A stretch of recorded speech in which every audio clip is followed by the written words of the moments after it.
السلام علیکم ورحمۃ اللہ وبرکاتہ۔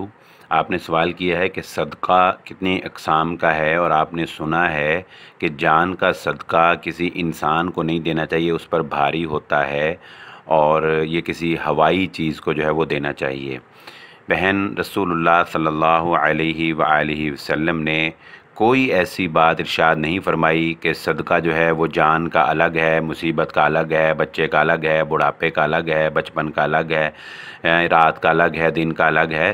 کوئی صدقے الگ نہیں ہیں، ہر صدقہ صدقہ ہی ہے، ایک زکوٰۃ ہے اور ایک صدقہ ہے، ٹھیک ہے۔ تو صدقہ جو ہے وہ انسان کو مصیبت سے ٹالتا ہے۔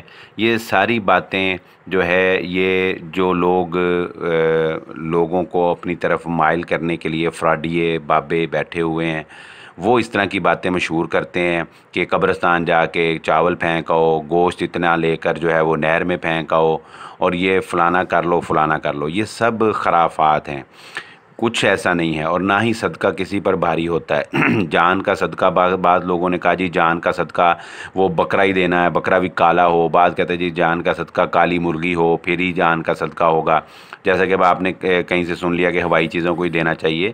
یہ سب باتیں شریعت کے خلاف ہیں، اور یہ جعلی اور فراڈ لوگ جو ہیں اس طرح کی باتیں کرتے ہیں۔ آپ صدقہ دیں، مستحق کو تلاش کر کے دیں، اپنے اقرباء میں سب سے پہلے دیکھیں جو مستحق ہے، غریب ہے، مسکین ہے، اس بیچارے کو دیں۔ انسان سے زیادہ صدقے کا حقدار کون ہے، آپ بتائیں مجھے۔ بہرحال وہ جانوروں کو کھلانا پلانا یا وہ بھی ایک صدقہ ہے، لیکن یہ کنسیپٹ رکھنا کہ یہ صدقہ جان کا ان کو دینا چاہیے، یہ بالکل خلاف شریعت ہے۔ ایسی کوئی بات رسول اللہ صلی اللہ علیہ وآلہ وسلم نے بیان نہیں فرمائی، یہ خود ساختہ باتیں ہیں۔ امید ہے آپ کو بات سمجھ آ گئی ہوگی، واللہ اعلم۔